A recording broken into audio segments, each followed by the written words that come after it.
just might as well just see exactly how much oil's in there. And it may be that I think it's a bigger thread, this one. See how there's no fill and plug? Lift the cup. It's bone dry. Hey, they're unbelievable. Yeah. That's the magnet in there. See, look at all that oil coming out of it. Hey, you wonder it hasn't seized up, you know. Look, there's a couple of drops. I think it's overfilled.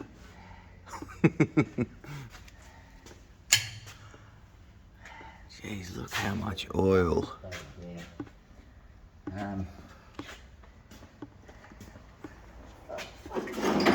So, I've never seen that before. We lift the car up on the hoist and there's a diff problem, diff noise.